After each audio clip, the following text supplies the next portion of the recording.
Viewers, এই ভিডিওতে আমরা শিখব মোবাইলের অ্যাপসগুলো অটো ডাউনলোড হয় প্লাস অটো আপলোড হয়, আমরা ওগুলা কিভাবে বন্ধ করব। দুইটি স্টেপে কাজ করব। প্রথমে আমরা গুগল ক্রোমে চলে যাব। এখন ক্রোমে আসার পরে আমরা ওই যে উপরে ডাইন দিকে থ্রি ডট মেনু আছে, থ্রি ডট মেনুতে ক্লিক করব। তারপরে নিচে সেটিংসে ক্লিক করব।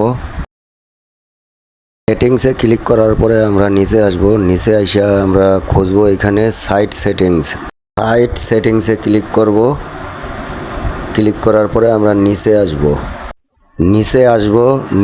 আসব আর দেখব যে অটোমেটিক ডাউনলোড কোথায় লেখা আছে। অটোমেটিক ডাউনলোড, এই যে অটোমেটিক ডাউনলোড, এখানে ক্লিক করব। এখন এই যে এই টিকটারে আমরা উঠায় দেব। টিকটারে উঠায় দিলে আমাদের ওয়ান স্টেপ কাজ শেষ। আমরা এখন ক্রোমে আর কোনো কাজ নাই, এখন ক্রোম থেকে বেরোয় যাব। তারপরে আমরা সরাসরি আমাদের মোবাইলের সেটিংসে চলে যাব। মোবাইল স্ক্রিনে আসার পরে আমরা মোবাইলের সেটিংসে ক্লিক করব। এখন তারপরে আমরা নিচে আসব। এইখানে আপডেট লেখা কোথায় আছে, সফটওয়্যার আপডেট কোথায় লেখা আছে, অথবা সিস্টেম কোথায় লেখা আছে। এক এক মোবাইলে এক এক রকম। আমারটা সিস্টেম লেখা, আমি সিস্টেম লেখায় ক্লিক।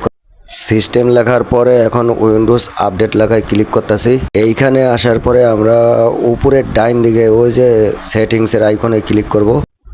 তারপরে অটো ডাউনলোড এখানে ক্লিক করব।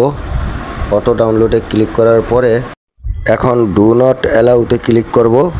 তারপরে ডিসেবল করে দেব আমরা। এই যে আমাকে ডিসেবল হয়ে গেল।